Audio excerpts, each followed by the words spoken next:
Comment aider quelqu'un tout en continuant à s'aider soi-même?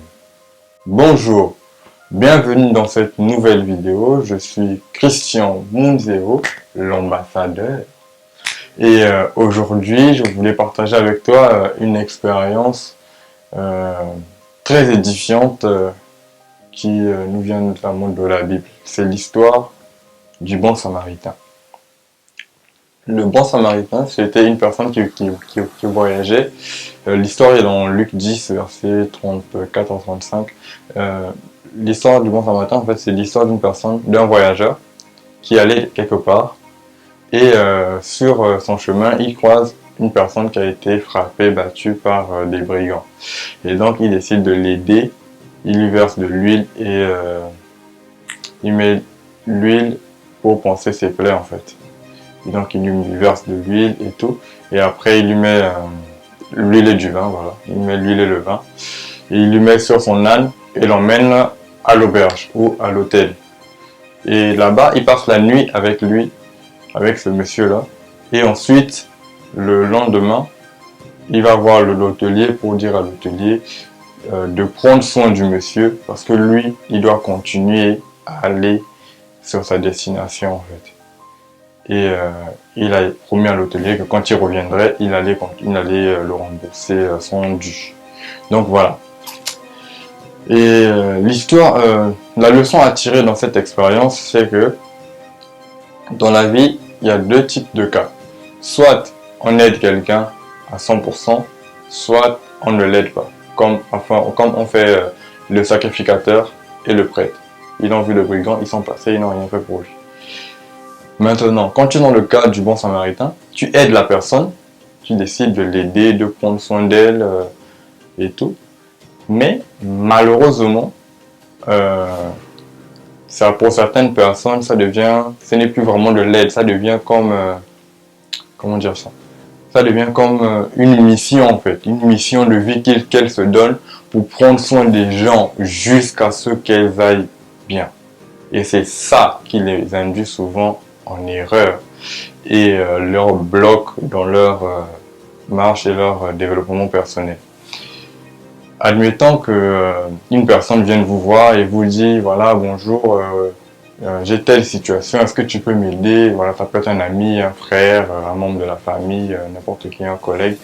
Il vient te voir, te dit ah bonjour, excuse-moi, j'ai une situation un peu délicate, voilà, est-ce que tu peux m'aider?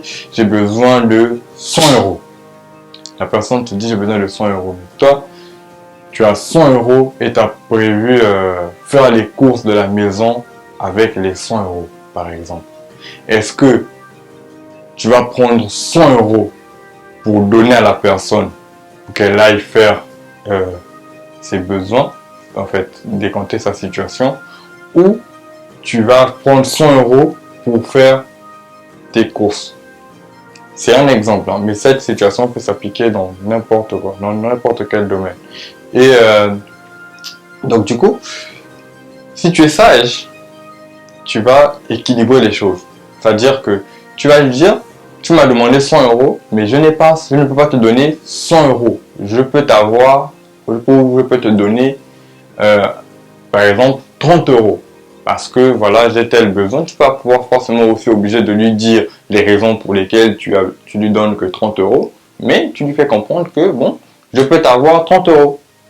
Voilà. Et la personne, elle va, bon, si elle est vraiment dans le besoin, bon, dans tous les cas, elle va toujours prendre. Vous savez, quand on a besoin, même si on te donne 10 euros, tu vas prendre parce que tu en as besoin.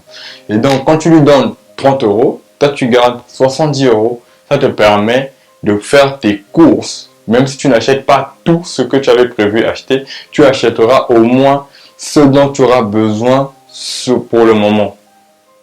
Et c'est ça l'équilibre à trouver.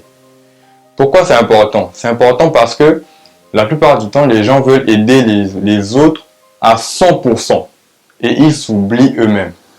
Ils s'oublient eux-mêmes et ça les met en erreur en fait.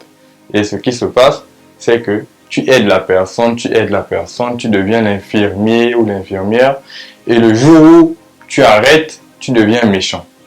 Pourquoi? Parce que tu as habitué la personne, en fait, dans un certain système. et elle sait déjà que elle, quand elle a besoin, elle vient te voir. Et il y a des personnes aussi, qui sont dans le même cas, qui aident les autres, mais les personnes ne les remboursent pas. C'est-à-dire, je te prête 30 euros, mais tu me rembourses mon argent, voilà, telle période ou telle autre période. Et parfois, elles oublient, je sais pas qu'elles oublient, mais elles font comme si abstraction en fait à la dette. Donc la même personne revient leur dire voilà, j'ai besoin de temps. Mais tu me dois déjà, mon ami. Comme tu me dois, tu me rembourses d'abord et ensuite, après, je pourrais te prêter à nouveau. Mais tu ne m'as pas encore remboursé, tu veux que je te prête encore. Est-ce que cela semble logique pour vous ou ça c'est pas déjà normal? Tu vois les retombées? Ah, c'est compliqué, hein, la vie, hein? et irréaliste en fait. Donc, mettez-moi ça en commentaire, c'est très intéressant. Ce serait bien intéressant d'avoir votre point de vue par rapport à cela. Donc, pour les personnes qui aident les gens à fond, le défaut, enfin, c'est une qualité, c'est bien, mais à condition que vous ne vous oubliez pas vous-même. Parce que vous aussi, vous êtes en train d'aller quelque part, vous avez vos propres projets, vous avez vos propres trucs. Aidez les gens, mais comment dire ça? Ne faites pas abstraction de vous-même, quoi. Ne disparaissez pas ou n'arrêtez pas de faire ce que vous êtes en train de faire pour prendre soin de quelqu'un d'autre. Parce que la personne, elle aussi, elle a ses objectifs, elle a ses intentions, elle a sa vision de la vie, elle a ses projets. Et donc, par rapport à cela, elle aussi, elle est en train d'avancer, en fait. Elle avance au travers de vous. Donc, soyez intelligent, aidez les gens, mais ne vous oubliez pas. C'est le message, en tout cas c'est l'expérience que je souhaitais partager avec vous. Et donc voilà, je vous remercie d'avoir suivi la vidéo. N'hésitez pas à vous abonner, à la partager, à liker et surtout de vous exprimer dans les commentaires. À très bientôt. C'était Christian pour vous. Au revoir.